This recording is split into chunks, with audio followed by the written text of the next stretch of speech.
सुधा जब आई तो उसने चंदर को बिल्कुल बदला हुआ पाया। एक बात और हुई जिसने और भी आग सुलगा दी। यह लोग दोपहर को 1 बजे के लगभग आए, जबकि चंदर कॉलेज गया था। पापा तो आते ही नहा धोकर सोने चले गए। सुधा और बिंती ने आते ही अपने कमरे की सफाई शुरू की। कमरे की सारी किताबें झाड़ी, कपड़े ठीक किए, मेजें साफ की और उसके बाद कमरा धोने में लग गई। बिंती बाल्टी में पानी भर भर लाने लगी और सुधा झाड़ू से फर्श धोने लगी। हाथों में चूड़े अब भी थे, पाँव में बिछिया और मांग में सिंदूर। चेहरा बहुत पीला पड़ गया था सुधा का। चेहरे की हड्डियां निकल आई थीं और आंखों की रोशनी भी मैली पड़ गई थी। वह जाने क्यों कमजोर भी हो गई थी। झाड़ू लगाते लगाते सुधा बिंती से बोली, आज मालूम पड़ता है कि मैं आदमी हूं। कल तक तो हैवान थी। पापा को भी जाने क्या सुझा कि इन्हें भी साथ ले गए। मैं तो शर्म से मरी जाती थी। थोड़ी देर बाद चंदर आया। बाहर ही उसे मालूम हो गया था कि सब लोग आ गए हैं। उसे जाने क्यों ऐसा लग रहा था वह उल्टे लौट जाए। वह अगर इस घर में गया तो जाने उससे क्या अनर्थ हो जाएगा। लेकिन वह बढ़ता ही गया। स्टडी रूम में डॉक्टर साहब सो रहे थे। वह लौटा और अपने कपड़े उतारने के लिए ड्राइंग रूम की ओर चला।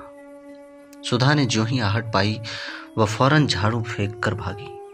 सिर खुला, धोती कमर में खुशी हुई, हाथ गंदे, बाल बिखरे और बेतहाशा दौड़कर चंदर से लिपट गई और बच्चों की भोली हंसी हंसकर बोली, चंदर चंदर, हम आ गए, अब बताओ। और चंदर को इस तरह कस लिया कि अब कभी नहीं छोड़ेगी। छी, दूर हटो सुधा, यह क्या नाटक करती हो? आज तुम बच्ची नहीं हो। और सुधा को बड़ी रुखाई से परे हटाकर अपने कोट पर से सुधा के हाथ से लगी हुई मिट्टी को झाड़ते हुए चंदर चुपचाप अपने कमरे में चला गया। सुधा पर जैसे बिजली गिर पड़ी हो। वह पत्थर की तरह खड़ी रही, फिर जैसे लड़खड़ाती हुई अपने कमरे में चली गई और चारपाई पर लेटकर फूट फूट कर रोने लगी। चंदर सुधा से नहीं ही बोला। डॉक्टर साहब के जगते ही उनसे बात करने लगा। शाम को वह साइकिल लेकर घूमने निकल गया। लौटकर ऊपर छत पर चला गया और बिंती को पुकार कर कहा, अगर कोई तकलीफ ना हो तो जरा ऊपर खाना दे जाओ। बिंती ने थाली लगाई और सुधा से कहा, लो दीदी, दे आओ। सुधा ने सिर हिलाकर कहा, तू ही दे आ, मैं अब कौन रह गई उनकी। बिंती के बहुत समझाने पर सुधा ऊपर खाना लेकर गई। चंदर लेटा था गुमसुम। सुधा ने स्टूल खींचकर खाना रखा। चंदर कुछ नहीं बोला। उसने पानी रखा। चंदर कुछ नहीं बोला। खाओ ना, सुधा ने कहा और एक कौर बनाकर चंदर को देने लगी। तुम जाओ, चंदर ने बड़े रूखे स्वर में कहा, मैं खा लूंगा। सुधा ने कौर थाली में रख दिया और चंदर के पैताने बैठकर बोली, चंदर, तुम क्यों नाराज हो? बताओ, हमसे क्या पाप हो गया है? पिछले 1.5 महीने हमने एक एक क्षण गिन गिन कर काटे कि कब तुम्हारे पास आए। हमें क्या मालूम था कि तुम ऐसे हो गए हो। मुझे जो चाहे सजा दे दो, लेकिन ऐसा ना करो। तुम तो कुछ भी नहीं समझते। और सुधा ने चंदर के पैरों पर सिर रख दिया। चंदर ने पैर झटक दिए। सुधा, इन सब बातों से फायदा नहीं है। अब इस तरह की बातें करना और सुनना मैं भूल गया हूं। कभी इस तरह की बातें करते अच्छा लगता था। अब तो किसी सुहागिन के मुंह से यह शोभा नहीं देता। सुधा तिलमिला उठी। तो यह बात है तुम्हारे मन में? मैं पहले से समझती थी, लेकिन तुम्ही ने कहा था चंदर। अब तुम ही ऐसे कह रहे हो? शर्म नहीं आती तुम्हें? और सुधा ने हाथ से ब्याह वाले चूड़े उतार कर छत पर फेंक दिए। बिछिया उतारने लगी और पागलों की तरह फटी आवाज में बोली, जो तुमने कहा मैंने किया, अब जो कहोगे वह करूंगी। यही चाहते हो ना? और अंत में उसने अपनी बिछिया उतार कर छत पर फेंक दी। चंदर कांप गया। उसने इस दृश्य की कल्पना भी नहीं की थी। बिंती, बिंती, उसने घबरा कर पुकारा और सुधा से बोला, अरे यह क्या कर रही हो? कोई देखेगा तो क्या सोचेगा? पहनो जल्दी से। मुझे किसी की परवाह नहीं, तुम्हारा तो जी ठंडा पड़ जाएगा। चंदर उठा। उसने जबरदस्ती सुधा के हाथ पकड़ लिए। बिंती आ गई थी। लो, इन्हें चूड़े पहना दो। बिंती ने चुपचाप चूड़े और बिछिया पहना दी। सुधा चुपचाप उठी और नीचे चली गई। चंदर अपनी खाट पर सिर झुकाए लज्जित सा बैठा था। लीजिए, खाना खा लीजिए, बिंती बोली। मैं नहीं खाऊंगा, चंदर ने रुंधे गले से कहा। खाइए, वरना अच्छी बात नहीं होगी। आप दोनों मिलकर मुझे मार डालिए, बस किस्सा खत्म हो जाएगा। ना आप सीधे मुंह बोलते हैं, न दीदी। पता नहीं आप लोगों को क्या हो गया है। चंदर कुछ नहीं बोला। खाइए, आपको हमारी कसम है, वरना दीदी खाना नहीं खाएगी। आपको मालूम नहीं, दीदी की तबीयत इधर बहुत खराब है। उन्हें सुबह शाम बुखार रहता है। दिल्ली में तबीयत बहुत खराब हो गई थी। आप ऐसे कर रहे हैं, बताइए उनका क्या हाल होगा। आप समझते होंगे वह बहुत सुखी होंगी, लेकिन आपको क्या मालूम, पहले आप दीदी के एक आंसू पर पागल हो उठते थे। अब आपको क्या हो गया है। चंदर ने सिर उठाया और गहरी सांस लेकर बोला, जाने क्या हो गया है बिंती।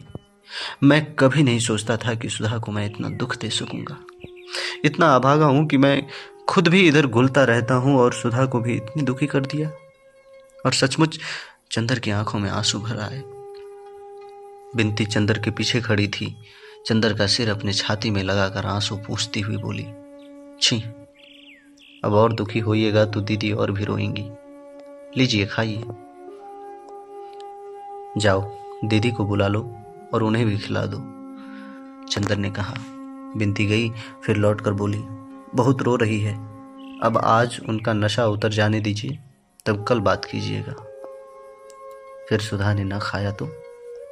नहीं, आप खा लीजिएगा तो वो खा लेंगी। उनको खिलाए बिना मैं नहीं खाऊंगी, बिंती बोली और अपने हाथ से कौर बनाकर चंदर को देने लगी। चंदर ने खाना शुरू किया और धीरे से गहरी सांस लेकर बोला, बिंती, तुम हमारी और सुधा की उस जन्म की कौन हो। सुबह के वक्त चंदर जब नाश्ता करने बैठा तो डॉक्टर साहब के साथ ही बैठा। सुधा आई और प्याला रखकर चली गई। वह बहुत उदास थी। चंदर का मन भर आया। सुधा की उदासी उसे कितना लज्जित कर रही थी, कितना दुखी कर रही थी। दिन भर किसी काम में उसकी तबीयत नहीं लगी। उसने क्लास छोड़ दिए, लाइब्रेरी में भी जाकर किताबें उलट पलट कर चला आया। उसके बाद प्रेस गया, जहां उसे अपनी थीसिस छपने को देनी थी। उसके बाद ठाकुर साहब के यहाँ गया, लेकिन कहीं भी वह टिक नहीं पाया। जब तक वह सुधा को हंसा न ले, सुधा के आंसू सुखा न दे, उसे चैन नहीं मिलेगा। शाम को जब वह लौटा तो खाना तैयार था। बिंती से उसने पूछा, कहाँ है सुधा। अपनी छत पर, बिंती ने कहा। चंदर ऊपर गया। पानी परसों से बंद था और बादल भी खुले थे, लेकिन तेज पुरवैया चल रही थी। तीज का चांद शर्मीली दुल्हन सा बादलों में मुंह छिपा रहा था। हवा के तेज झकोरों पर बादल उड़ रहे थे और कचनार बादलों में तीज का धनुषाकार चांद आंख मिचोली खेल रहा था। सुधा ने अपनी खाट बरसाती के बाहर खींच ली थी। छत पर धुंधला अंधेरा था और रह रह कर सुधा पर चांदनी के फूल बरस जाते थे। सुधा चुपचाप लेटी हुई बादलों को देखती हुई जाने क्या सोच रही थी। चंदर गया। चंदर को देखते ही सुधा उठ खड़ी हुई और उसने बिजली जला दी और चुपचाप बैठ गई। चंदर बैठ गया। वह कुछ भी नहीं बोली। बगल में बिछी हुई बिंती की खाट पर सुधा बैठ गई। चंदर को समझ नहीं आता था कि वह क्या कहे। सुधा को इतना दुख दिया उसने। सुधा उससे कल शाम से बोली तक नहीं। सुधा, तुम नाराज हो गई। मुझे जाने क्या हो गया था, लेकिन माफ नहीं करोगी, चंदर ने बहुत कांपती हुई आवाज में कहा। सुधा कुछ नहीं बोली, चुपचाप बादलों की ओर देखती रही। सुधा, चंदर ने सुधा के दो कबूतरों जैसे उजले मासूम पैरों को लेकर अपनी गोद में रख लिया और भरे हुए गले से बोला, सुधा, मुझे जाने क्या हो जाता है कभी कभी। लगता है वह पहले वाली ताकत टूट गई। मैं बिखर रहा हूं। तुम आई और तुम्हारे सामने मन का जाने कैसा तूफान फूट पड़ा। तुमने उसका इतना बुरा मान लिया। बताओ, अब तुम ही ऐसा करोगी तो मुझे संभालने वाला फिर कौन है सुधा। और चंदर की आंखों से एक बूंद आंसू सुधा के पांव पर चू पड़ा। सुधा ने चौंक कर अपने पांव खींच लिए और उठकर चंदर की खाट पर बैठ गई और चंदर के कंधे पर सिर रखकर फूट फूट कर रो पड़ी। बहुत रोई, बहुत रोई। उसके बाद उठी और सामने बैठ गई। चंदर, तुमने गलत नहीं किया। मैं सचमुच कितनी अपराधीन हूं। मैंने तुम्हारी जिंदगी चौपट कर दी है, लेकिन मैं क्या करूं? किसी ने तो मुझे कोई रास्ता नहीं बताया था। अब हो ही क्या सकता है चंदर? तुम भी बर्दाश्त करो और हम भी करें। चंदर नहीं बोला। उसने सुधा के हाथ अपने होठों से लगा लिए। लेकिन मैं तुम्हें इस तरह बिखरने नहीं दूंगी। तुमने अब अगर इस तरह किया तो अच्छी बात नहीं होगी।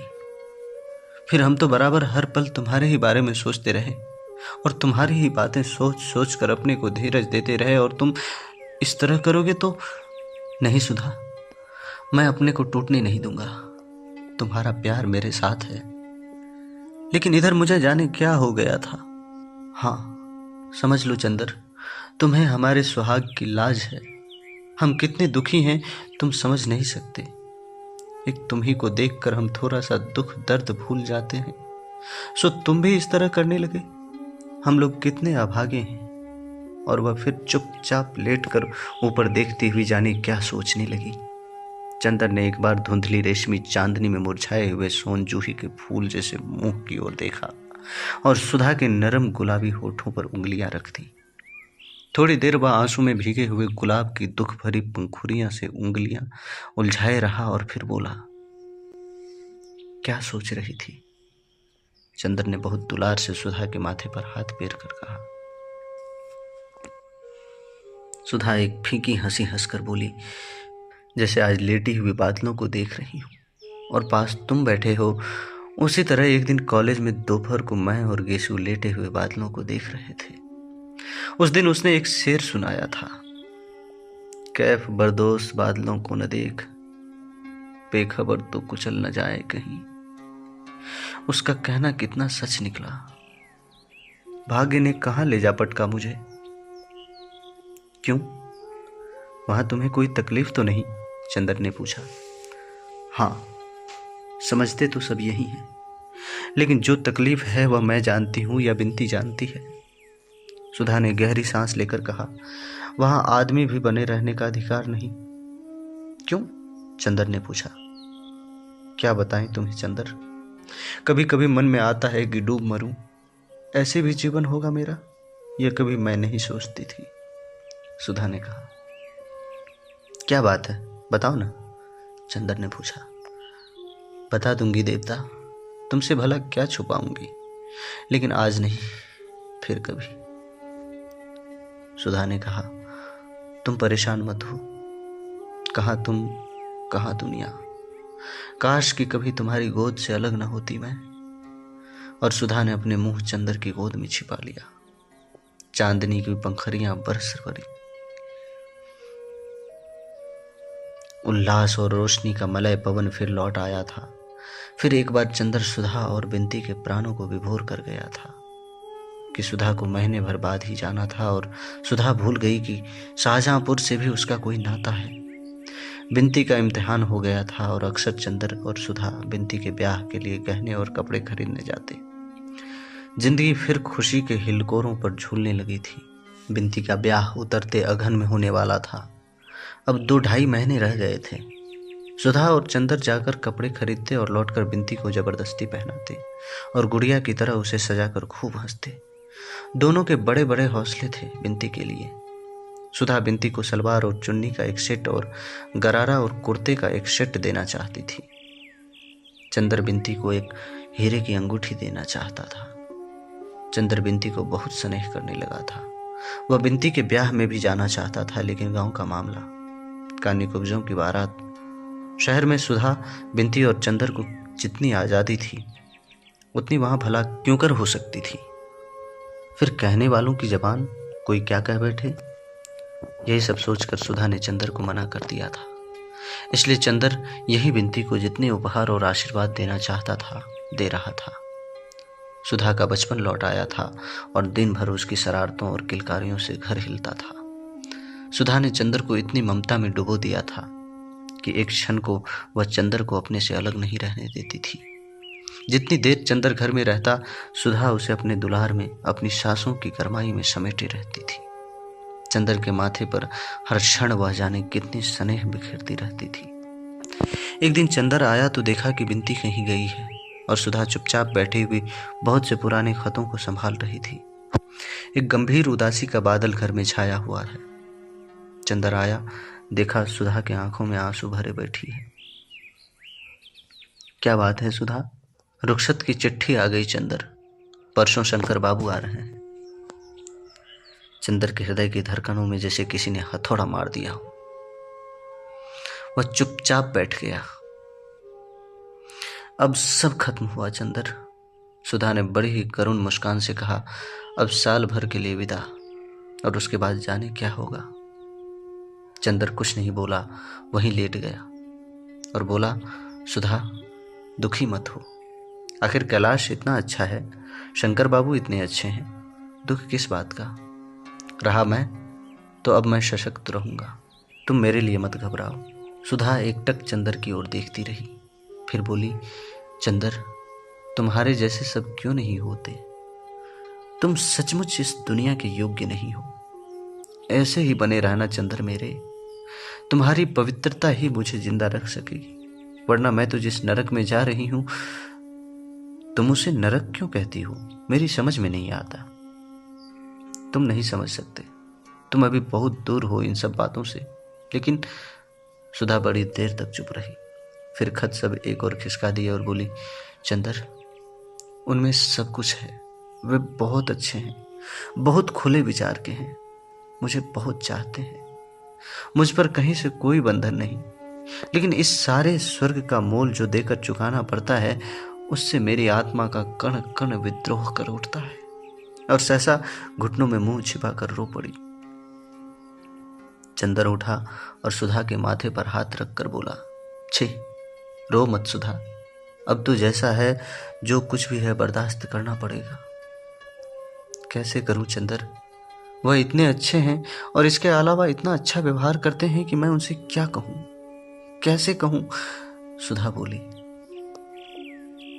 जाने दो सुधी, जैसी जिंदगी हो वैसा निवाह करना चाहिए, इसी में सुंदरता है।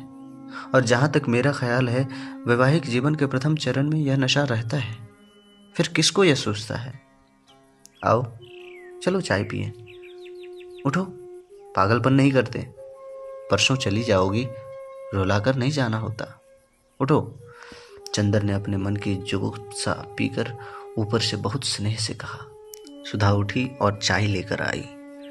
चंदर ने अपने हाथ से एक कप में चाय बनाई और सुधा को पिलाकर उसी में पीने लगा।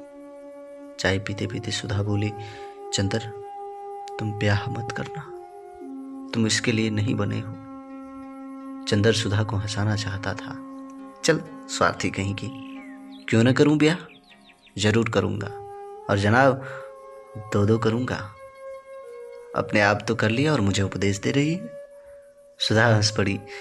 चंदर ने कहा, बस ऐसे ही हंसती रहना हमेशा, हमारी याद करके, और अगर रोई तो समझ लो हम उसी तरह फिर अशांत हो उठेंगे जैसे अभी तक थे। फिर प्याला सुधा के होठों से लगाकर बोला, अच्छा सुधी, कभी तुम सुनो कि मैं उतना पवित्र नहीं रहा जितना कि हूं, तो तुम क्या करोगी। कभी मेरा व्यक्तित्व अगर बिगड़ गया तब क्या होगा। होगा क्या, मैं रोकने वाली कौन होती हूं, मैं खुद ही क्या रोक पाई अपने को। लेकिन चंदर तुम ऐसे ही रहना, तुम्हें मेरे प्राणों की सौगंध है, तुम अपने को बिगाड़ना मत। चंदर हंसा, नहीं सुधा, तुम्हारा प्यार मेरी ताकत है, मैं कभी गिर नहीं सकता जब तक तुम मेरी आत्मा में गुथी हुई हो। तीसरे दिन शंकर बाबू आए और सुधा चंदर के पैरों की धूल माथे पर लगाकर चली गई। इस बार वह रोई नहीं, शांत थी, जैसे वधस्थल पर जाता हुआ बेबस अपराधी। जब तक आसमान में बादल रहते हैं तब तक झील में बादलों की छाह रहती है। बादलों के खुल जाने के बाद कोई भी झील उनकी छाह को सुरक्षित नहीं रख पाती। जब तक सुधा थी, चंदर की जिंदगी का फिर एक बार उल्लास और उसकी ताकत लौट आई थी। सुधा के जाते ही वह फिर सब कुछ खो बैठा। उसके मन में कोई स्थायित्व नहीं रहा। लगता था जैसे वह एक जलागार है जो बहुत गहरा है, लेकिन जिसमें हर चांद, सूरज, सितारे और बादल की छाह पड़ती है और उनके चले जाने के बाद फिर वह उनका प्रतिबिंब धो डालता है और बदल कर फिर वैसा ही हो जाता है। कोई भी चीज पानी को रंग नहीं पाती, उसे छू नहीं पाती। हाँ, लहरों में उनकी छाया का रूप विकृत हो जाता है। चंदर को चारों ओर की दुनिया सहज गुजरते हुए बादलों का निस्सार तमाशा लग रही थी।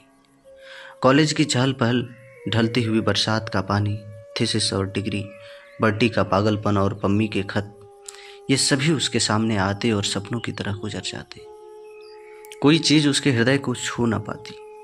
ऐसा लगता था चंदर एक खोखला व्यक्ति है जिसमें सिर्फ एक सापेक्ष अंतःकरण है, कोई निरपेक्ष आत्मा नहीं, और हृदय भी जैसे समाप्त हो गया था। एक जलहीन हल्के बादल की तरह वह हवा का हर झोंकों पर तैर रहा था, लेकिन टिकता कभी भी नहीं था। उनकी भावनाएं, उसका मन, उसकी आत्मा, उसके प्राण, उसका सब कुछ सो गया था। वह जैसे नींद में चल फिर रहा था, नींद में सब कुछ कर रहा था। जाने के 8-9 रोज बाद सुधा का खत आया। मेरे भाग्य, मैं इस बार तुम्हें जिस तरह छोड़ आई हूं उससे मुझे पल भर को चैन नहीं मिलता।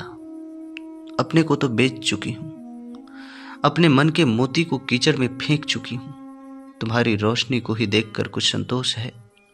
मेरे दीपक, तुम बुझना मत, तुम्हें मेरे स्नेह की लाज है। मेरी जिंदगी का नरक फिर मेरे अंगों में भिदना शुरू हो गया है। तुम कहते हो कि जैसे हो निबाह करना चाहिए। तुम कहते हो कि अगर मैंने उनसे निबाह नहीं किया तो यह तुम्हारे प्यार का अपमान होगा। ठीक है, मैं अपने लिए नहीं तुम्हारे लिए निबाह करूंगी, लेकिन मैं कैसे संभालूं अपने को? दिल और दिमाग बेबस हो रहे हैं। नफरत से मेरा खून उबला जा रहा है। कभी कभी जब तुम्हारी सूरत सामने होती है तो जैसे अपना सुख दुख भूल जाती हूँ, लेकिन अब तो जिंदगी का तूफान जाने कितना तेज होता जा रहा है कि लगता है तुम्हें भी मुझसे खींच कर अलग कर देगा। लेकिन तुम्हें अपने देवत्व की कसम है, तुम मुझे अब अपने हृदय से दूर न करना। तुम नहीं जानते कि तुम्हारी याद के ही सहारे मैं यह नरक झेलने में समर्थ हूं। तुम मुझे कहीं छिपा लो, मैं क्या करूं? मेरा अंग अंग मुझ पर व्यंग कर रहा है। आंखों की नींद खत्म है, पाँव में इतना तीखा दर्द है कि कुछ कह नहीं सकती। उठते बैठते चक्कर आने लगता है, कभी कभी बदन कांपने लगता है। आज यह बरेली गए हैं तो लगता है मैं आदमी हूँ। तभी तुम्हें लिख भी रही हूँ, तुम दुखी मत होना। चाहती थी कि तुम्हें न लिखूं, लेकिन बिना लिखे मन नहीं भरता। मेरे अपने, तुमने तो यही सोचकर यहाँ भेजा था कि इससे अच्छा लड़का नहीं मिलेगा, लेकिन कौन जानता था कि फूल में भी कीड़े होंगे। अच्छा, अब माँ जी नीचे बुला रही है, चलती हूँ। देखो, अपने किसी खत में इन सब बातों का जिक्र मत करना और इसे फाड़कर फेंक देना। तुम्हारी अभागिन सुधा। चंदर को खत मिला तो एक बार जैसे उसकी मूर्छा टूट गई। उसने खत लिया और बिंती को बुलाया। बिंती हाथ में साग और डालियां लिए आई और पास बैठ गई। चंदर ने वह खत बिंती को दे दिया। बिंती ने पढ़ा और चंदर को वापस दे दिया और चुपचाप तरकारी काटने लगी। वह उठा और चुपचाप अपने कमरे में चला गया। थोड़ी देर बाद बिंती चाय लेकर आई और चाय रखकर बोली, आप दीदी को कब खत लिख रहे हैं? मैं नहीं लिखूंगा, चंदर बोला। क्यों? क्या लिखूं बिंती, कुछ समझ में नहीं आता, कुछ झल्ला कर चंदर ने कहा। बिंती चुपचाप बैठ गई। थोड़ी देर बाद चंदर बड़े मुलायम स्वर में कहा, बिंती, एक दिन तुमने कहा था कि मैं देवता हूं, तुम्हें मुझ पर गर्व है। आज भी तुम्हें मुझ पर गर्व है? पहले से ज्यादा, बिंती बोली। अच्छा, ताज्जुब है, चंदर बोला। अगर तुम जानती कि आजकल कभी कभी मैं क्या सोचता हूं तो तुम्हें ताज्जुब होता। तुम जानती तो सुधा के इस खत से मुझे जरा भी दुख नहीं हुआ, सिर्फ छल्लाहट ही हुई है। मैं सोच रहा था कि क्यों सुधा इतना स्वांग भरती है। दुख और अंतर्द्वंद का। किस लड़की को यह सब पसंद नहीं? किस लड़की के प्यार में शरीर का अंश नहीं होता? लाख प्रतिभाशालीन लड़कियां हो, लेकिन अगर वे किसी को प्यार करेंगी तो उसे अपनी प्रतिभा नहीं देंगी, अपना शरीर ही देंगी। और यदि यह अस्वीकार कर लिया जाए तो शायद प्रतिहिंसा से तड़प भी उठेंगी। अब तो मुझे ऐसा लगने लगा है कि सेक्स ही प्यार है। प्यार का मुख्य अंश है, बाकी सभी कुछ उसकी तैयारी है। उसके लिए एक समुचित वातावरण और विश्वास का निर्माण करना है। जाने क्यों मुझे इस सब से बहुत नफरत होती जा रही है। अभी तक मैं सेक्स और प्यार को दो चीजें समझता था। प्यार पर विश्वास करता था, सेक्स से नफरत। अब मुझे दोनों ही चीजें एक लगती हैं और न जाने कैसी अरुचि सी हो गई है इस जिंदगी से। तुम्हारी क्या राय है बिंती? मेरी? अरे हम वे पढ़े लिखे आदमी, हम क्या आपसे बात करेंगे। लेकिन एक बात है, ज्यादा पढ़ना लिखना अच्छा नहीं होता। क्यों? चंदर ने पूछा। पढ़ने लिखने से ही आप और दीदी जाने क्या क्या सोचते हैं। हमने देहात में देखा है, वहां लड़कियां समझती हैं कि उन्हें क्या करना है, इसलिए कभी इन सब बातों पर अपना मन नहीं बिगाड़ती। बल्कि मैंने तो देखा है, सभी शादी के बाद मोटी होकर आती हैं। और दीदी अब छोटी सी नहीं है कि ऐसे उनकी तबीयत खराब हो जाए। यह सब मन में घुटने का नतीजा है। जब यह होना ही है तो क्यों दीदी दुखी होती हैं? उन्हें तो और मोटी होनी चाहिए, बिंती बोली। इस समस्या का इतना सरल समाधान सुनकर चंदर को हंसी आ गई। अब तुम ससुराल जा रही हो, मोटी होकर आना।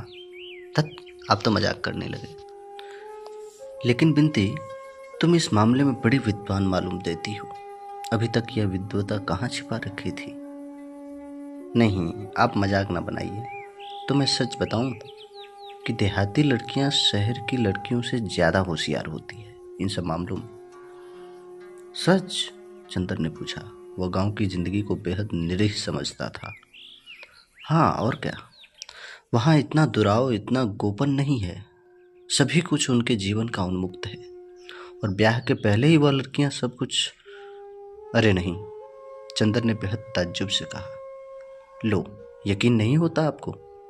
मुझे कैसे मालूम हुआ इतना? मैं आपसे कुछ नहीं छिपाती। वहां तो सब लोग इसे इतना स्वाभाविक समझते हैं कि जितना खाना पीना, हंसना बोलना। बस लड़कियां इस बात में सचेत रहती हैं कि किसी मुसीबत में ना फंसे। चंदर चुपचाप बैठ चाय पीता रहा। आज तक वह जिंदगी को कितना पवित्र मानता रहा था, लेकिन जिंदगी कुछ और ही है। जिंदगी अब भी वह है जो सृष्टि के आरंभ में थी। और दुनिया कितनी चालाक है, कितनी भुलावा देती है। अंदर से मन में जहर छिपाकर भी होठों पर कैसी अमृतमयी मुस्कान झलकाती रहती है। यह बिंती जो इतनी शांत, संयत और भोली लगती है, इसमें भी सभी गुण भरे हैं। इस दुनिया में चंदर ने जिंदगी को परखने में कितना बड़ा धोखा खाया है। जिंदगी यह है, मांसलता और प्यास, और उसके साथ साथ अपने को छिपाने की कला। वह बैठा बैठा सोचता रहा। सहसा उसने पूछा, बिंती, तुम भी देहात में रही हो और सुधा भी। तुम लोगों की जिंदगी में वह सब कभी आया? बिंती क्षण भर चुप रही, फिर बोली, क्यों, क्या नफरत करोगे सुनकर? नहीं बिंती, जितनी नफरत और अरुचि दिल में आ गई है, उससे ज्यादा आ सकती है भला। बताना चाहो तो बता दो। अब मैं जिंदगी को समझना चाहता हूं, वास्तविकता के स्तर पर। चंदर ने गंभीरता से पूछा। मैंने आपसे कुछ नहीं छिपाया, न अब छिपाऊंगी। पता नहीं क्यों दीदी से भी ज्यादा आप पर विश्वास जमता जा रहा है। सुधा दीदी की जिंदगी में तो यह सब नहीं आया। वे बड़ी विचित्र सी थी, सबसे अलग रहती थी और पढ़ती और कमल के पोखरे में फूल तोड़ती थी बस। मेरी जिंदगी में, चंदर ने चाय का प्याला खिसका दिया। जाने किस भाव से उसने बिंती के चेहरे की ओर देखा। वह शांत थी, निर्विकार थी और बिना किसी हिचक के कहती जा रही थी। चंदर चुप था। बिंती ने अपने पांव से चंदर के पांव की उंगलियां दबाते हुए पूछा, क्या सोच रहे हैं आप? सुन रहे हैं आप? जाने दो, मैं नहीं सुनूंगा। लेकिन तुम मुझ पर इतना विश्वास क्यों करती हो? चंदर ने पूछा। जाने क्यों यहां आकर मैंने दीदी के साथ आपका व्यवहार देखा। फिर पम्मी वाली घटना हुई। मेरे तन मन में एक विचित्र सी श्रद्धा आपके लिए छा गई। जाने कैसे अरुचि मेरे मन में दुनिया के लिए थी, आपको देखकर मैं फिर स्वस्थ हो गई। ताज्जुब है, तुम्हारे मन की अरुचि दूर हो गई दुनिया के प्रति और मेरे मन की अरुचि बढ़ गई। कैसे अंतर्विरोध होते हैं मन की प्रतिक्रियाओं में। एक बात पूछो बिंती, तुम मेरे इतने समीप रही हो, सैकड़ों बार ऐसा हुआ होगा जो मेरे विषय में तुम्हारे मन में शंका पैदा कर देता होगा। तुम सैकड़ों बार मेरे सिर को अपने वक्ष पर रखकर मुझे सांत्वना दे चुकी हो। तुम मुझे बहुत प्यारी हो, लेकिन तुम जानती हो मैं तुम्हें प्यार नहीं करता हूं। फिर यह सब क्या है, क्यों है? बिंती चुप रही। पता नहीं क्यों है। मुझे इसमें कभी कोई पाप नहीं दिखा, और कभी दिखा भी तो मन ने कहा कि आप इतने पवित्र हैं, आपका चरित्र इतना ऊंचा है कि मेरा पाप भी आपको छूकर पवित्र हो जाएगा। लेकिन बिंती, बस। बिंती ने चंदर को टोक कर कहा, इससे अधिक आप कुछ मत पूछिए, मैं हाथ जोड़ती हूँ। चंदर चुप हो गया। चंदर जितना सुलझाने का प्रयास कर रहा था, चीजें उतनी ही उलझती जा रही थी। सुधा ने जिंदगी का एक पक्ष चंदर के सामने रखा था। बिंती उसे दूसरी दुनिया में खींच लाई। कौन सच है, कौन झूठ, वह किसका तिरस्कार करे, किसको स्वीकार करे। अगर सुधा गलती पर है तो चंदर का जिम्मा है। चंदर ने सुधा की हत्या की है। लेकिन कितनी भिन्न है दोनों बहनें। बिंती कितनी व्यवहारिक, कितनी यथार्थ संयत, और सुधा कितनी आदर्श, कितनी कल्पनामयी, कितनी सूक्ष्म, कितनी ऊंची, कितनी सुकुमार और पवित्र। जीवन की समस्याओं के अंतर्विरोधों में जब आदमी दोनों पक्षों को समझ लेता है, तब उसके मन में एक ठहराव आ जाता है। यह भावना से ऊपर उठकर स्वच्छ बौद्धिक धरातल पर जिंदगी को समझने की कोशिश करने लगता है। चंदर अब भावना से हटकर जिंदगी को समझने की कोशिश करने लगा था। वह अब भावना से डरता था। भावना के तूफान में इतनी ठोकरें खाकर अब उसने बुद्धि की शरण ली थी, और एक पलायनवादी की तरह भावना से भागकर बुद्धि की एकांगिकता में छिप गया था। कभी भावुकता से नफरत करता था, अब वह भावना से ही नफरत करने लगा था। इस नफरत का भोग सुधा और बिंती दोनों को ही भुगतना पड़ा। सुधा को उसने एक भी खत नहीं लिखा, और बिंती से एक दिन भी ठीक से बातें नहीं की। जब भावना और सौंदर्य के उपासक को बुद्धि और वास्तविकता की ठेस लगती है, तब वह सहसा कटुता और व्यंग से उबल उठता है। इस वक्त चंदर का मन भी कुछ ऐसा ही हो गया था। जाने कितने जहरीले कांटे उनकी वाणी में उग आए थे, जिन्हें वह कभी भी किसी को भी चुभाने से बाज नहीं आता था। एक निर्मम निरपेक्ष से वह अपने जीवन की सीमा में आने वाले हर व्यक्ति को कटुता की जहर से अभिषिक्त करता चलता था। सुधा को वह कुछ नहीं लिख सकता था। पम्मी यहाँ थी नहीं, ले देकर बची अकेले बिंती, जिसे इन जहरीले वानों का शिकार होना पड़ रहा था। सितंबर बीत रहा था और अब वह गांव जाने की तैयारी कर रही थी। डॉक्टर साहब ने दिसंबर तक की छुट्टी ली थी और वे भी गांव जाने वाले थे। शादी के महीने भर पहले से उनका जाना जरूरी था। चंदर खुश नहीं था, नाराज नहीं था। वह एक स्वर्ग भ्रष्ट देवदूत जिसे पिशाचों ने खरीद लिया हो, उन्हीं की तरह वह जिंदगी के सुख दुख को ठोकर मारता हुआ किनारे खड़ा सभी पर हंस रहा था। खास तौर से नारी पर उसके मन का सारा जहर बिखरने लगा था, और उसमें उसे यह भी अक्सर ध्यान नहीं रहता था कि वह किससे क्या बात कर रहा है। बिंती सब कुछ चुपचाप सहती जा रही थी। बिंती को सुधा की तरह रोना नहीं आता था, न उसकी चंदर इतनी परवाह ही करता था जितनी सुधा की। दोनों में बातें भी बहुत कम होती थी, लेकिन बिंती मन ही मन दुखी थी। वह क्या करे। एक दिन उसने चंदर के पैर पकड़कर बहुत अनुनय से कहा, आपको यह क्या होता जा रहा है? अगर आप ऐसे ही करेंगे तो हम दीदी को लिख देंगे। चंदर बड़ी भयावनी हंसी हंसा। दीदी को लिखोगी? दीदी को क्या लिखोगी? मुझे अब उसकी परवाह नहीं। वह दिन गए बिंती, बहुत बन लिए हम। हाँ चंदर बाबू, आप लड़की होते तो समझते। सब समझता हूं मैं। कैसा दोहरा नाटक खेलती है लड़कियां, इधर अपराध करना, उधर मुखबिरी करना। बिंती चुप हो गई।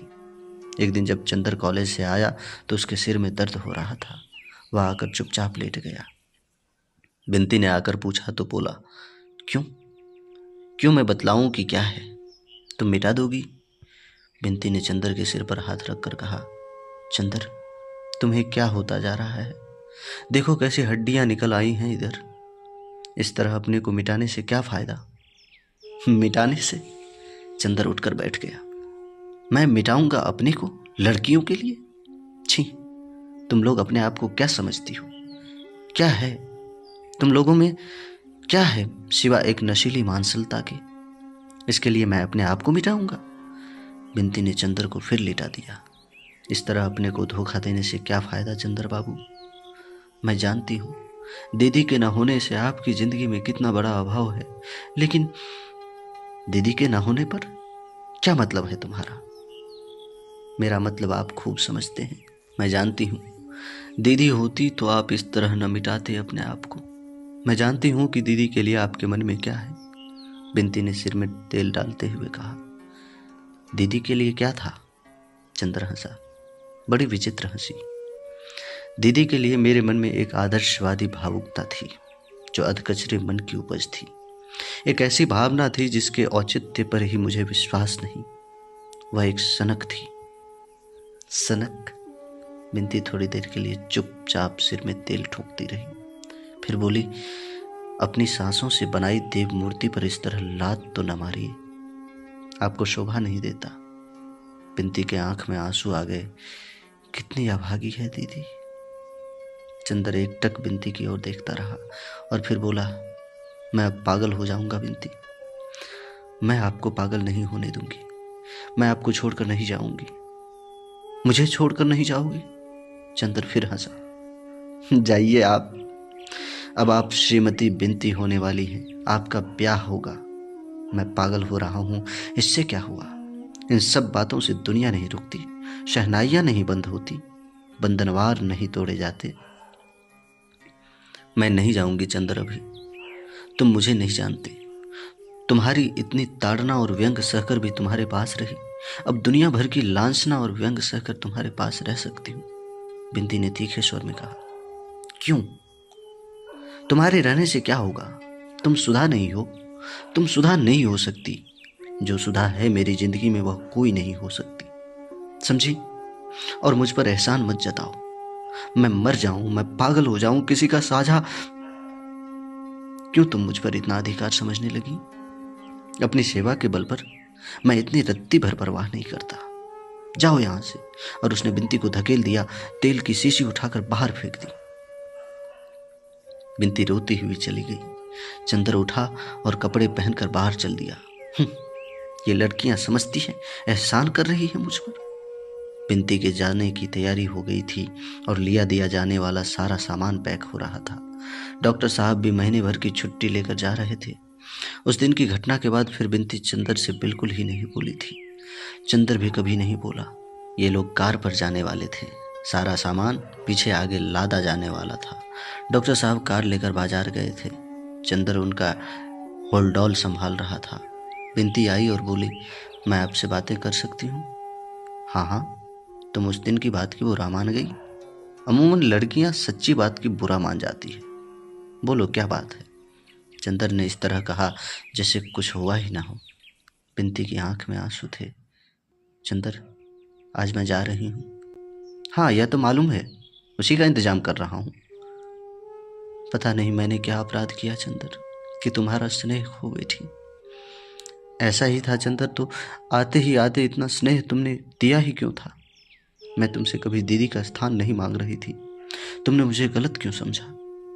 नहीं बिंती, मैं अब स्नेह इत्यादि पसंद नहीं करता हूँ। पूर्ण परिपक्व मनुष्य हूँ और ये सब भावनाएं अब अच्छी नहीं लगती मुझे। स्नेह वगैरह की दुनिया अब मुझे बड़ी उथली लगती है। तभी चंद्र, इतने दिन मैंने रोते रोते बिताए, तुमने एक बार पूछा भी नहीं जिंदगी में सिवा दीदी और तुम्हारे के कौन था? तुमने मेरे आंसुओं की परवाह नहीं की। तुम्हें कसूर नहीं देती।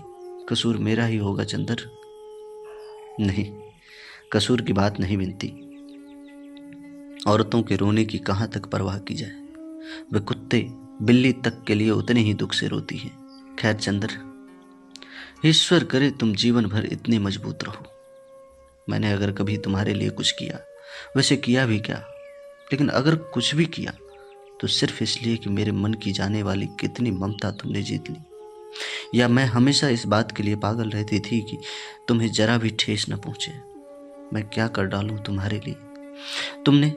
तुम्हारे व्यक्तित्व ने मुझे जादू में बांध लिया था। तुम मुझसे कुछ भी करने के लिए कहते तो मैं हिचक नहीं सकती थी,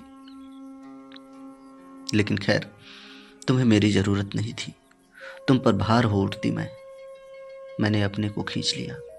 अब कभी तुम्हारे जीवन में आने का साहस नहीं करूंगी।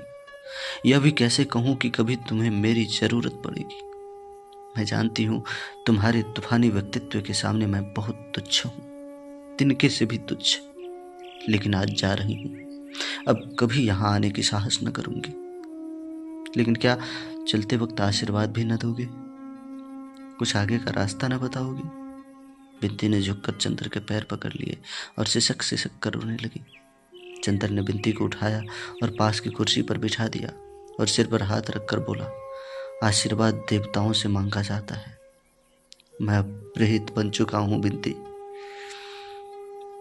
चंद्र अब एकांत चाहता था और वह चंद्र को मिल गया था।